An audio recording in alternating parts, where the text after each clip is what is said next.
So probably the biggest thing that I learned out here at the, what is it called? NAPD conference in Las Vegas. We came out here for just the compliance portion, but realistically, we were coming out here to find out if we wanted to become a buy here, pay here dealer or not. And the biggest thing that I think I have learned since coming out here and talking to Tim Bird and a couple other people out here, George, I can't remember his last name, but the biggest thing that they said was that they think that I should become an LHPH dealer instead of a buy here, pay here, and that's a lease here, pay here dealer, and that's basically the concept is very similar, but I own the vehicle the entire time. The asset is mine. The way that sales tax is handled is totally different.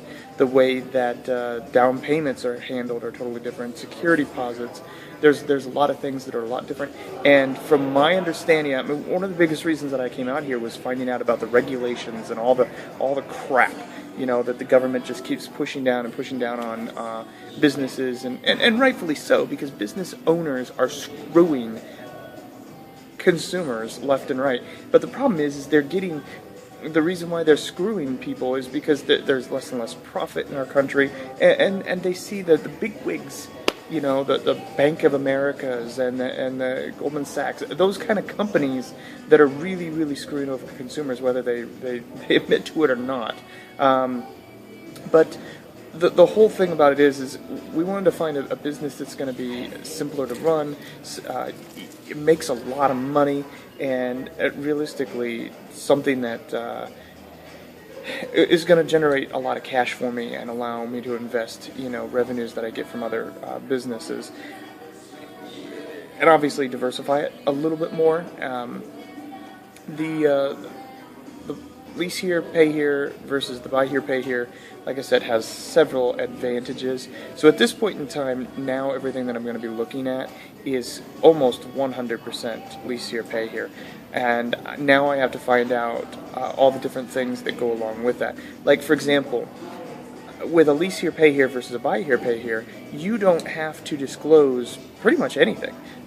You could charge 400% interest on your lease here, pay here, and no one cares. There's no law. There's no nothing, because basically the vehicle they're just paying a monthly fee for that for that use, and then they return that fee that vehicle when that term is up, and then they can buy that vehicle, or they could get right back into another vehicle, which is the whole purpose.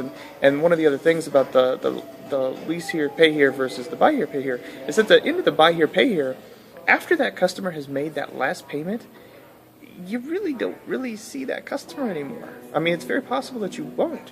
And with the lease here, pay here, they come back in, they bring the car back, or, they don't have to, obviously. They could pay it, but they actually have to come in and actually make all those arrangements to pay that. So there's some advantages to doing that. We just have to figure out make sure, the reason why I like that is because I could make a lot of interest. And what the guys at LHPH.com, I think that's the name of their domain, they are saying that you're actually going to make more money and improve your cash flow. So that's one of the things that I've been looking at. I mean, because no matter what I do, is I'm going to be buying like one car a month, and then we're gonna slowly ramp that up. So some of the things that I also need to look at and research are things such as, how does that money get from my cash, to the new dealership, and then who holds the liens on those cars, life insurance policy, trusts and stuff. Do those hold those cars, or is it basically the dealership holds those those liens to those cars the whole time? And then if the dealership gets fined, or not fined, but if they get sued, let's say for example the dealership gets sued for $300 billion trillion, who knows what the judge would okay, but let's say for example they did, what does that mean that they then get all of the vehicles? Or is if it is held by a different lien, if there's a lien holder from another company, such as, how I have, whole life insurance policies, actually holding, trust holding those liens for those vehicles. So those are some things that I really have to really think about a little bit, and to see if that's something, what I can do. And I have to do a lot of research, because what I'm specifically doing, there is not a lot of step by step, do this, then do this, then do this. That's how rich people get rich and poor people get poor. That people don't research, and they don't try to find out how to do things, and they have to continually, if you want to earn money, you have to keep working at it and going toward that way if you're going to get from the poor to the rich. And that's what I've been really, focusing on and trying to understand, and realistically, I want to find easier businesses to handle, less people, just more passive income. Obviously, I have real estate, but with real estate there's problems with real estate as well. You got water heaters that go out. You got all kinds of crap. Roofs leak. I mean, I can't tell you how many roofs I've had leak this year. So realistically, if you're going to have problems, where are all your problems? That you can have. And it's just like, I'm not saying that I should just get rid of all my real estate and go into the car business. That's not what I'm saying at all. In fact, I've always been about diversification. I realize that I have lots of irons in the fire. I have always realized that, but I am trying to understand how business works, how to make the most amount of money by doing the least amount of work. And I think everybody can agree that that is the end goal, how to make the most amount of money with the least amount of work. And that's why I'm in Las Vegas, trying to understand the buy here, pay here business.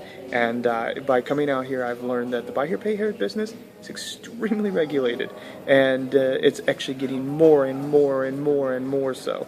Prime example, the FTC now has a mobile app where you can actually submit claims very, very quickly with, just basically a couple characters, and then the FTC investigates that company. Oh my goodness. I mean, fear your government that at a whole. It's just like, and rightfully so. Maybe that dealership is making, maybe they are doing some wrong things. I've heard horror stories in here about some of these dealers, not necessarily the dealers here, but some of the dealers out in the community, servicing the consumers, and it just, oh my goodness, they are all over the board. And I mean, I won't even go into any of them, but realistically, rightfully so, those people should be investigated. But because the customer didn't make a payment and didn't call anybody back for 3 or 4 months, they should file a complaint to the FTC for them getting collection phone calls. It's just like, really? I mean, where does it end? Where does that end? And then the FTC comes in, and then they want to investigate every account that they have and make sure that they're following every regulation. And if they're not, then there's a $35,000 fine for every instance of every problem that they find. It's unreal. So that's where I am right now. Sounds like if I decide to do this business, I will be going and moving more toward the LHPH, which actually seems to fit the business model that I really truly want to have, and be able to offer to my customers the most.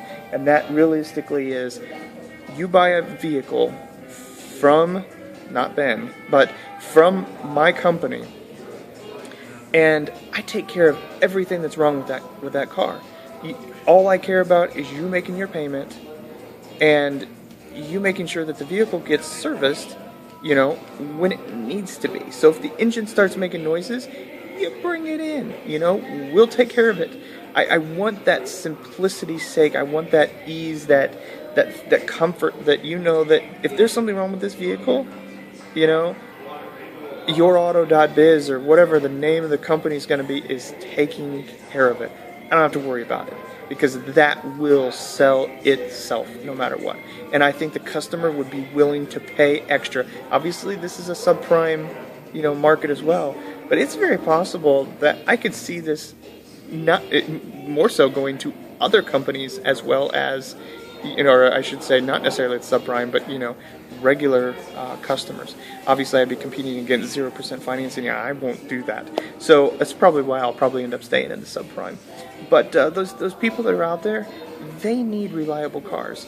And 25% of buy here, pay here loans, according to what I heard today, fail. And they stop paying because of one reason. And that is their car breaks down. Why would you pay monthly $300 or $400 a month if your car's broke? You physically can't, because you can't come up with the $2,000 that it's going to take to fix that car. These people don't have that kind of money. But if there was $100 deductible to get your car back up and running, they'll do it. They'll do it. And, it's just like, it's one of those things, it's like, maybe it's the first deductible is free. Things like that. Whatever it takes, because we want to make sure that car is running, to the best its ability. And maybe, we offer a detail service that, you come in one time a year and we will detail your car for free. So many different things that you can do with this, so many different upsell opportunities. I've got to get out of the $6 and the $7 and the $8 a month revenue. I've got to get rid of it. So that's my update.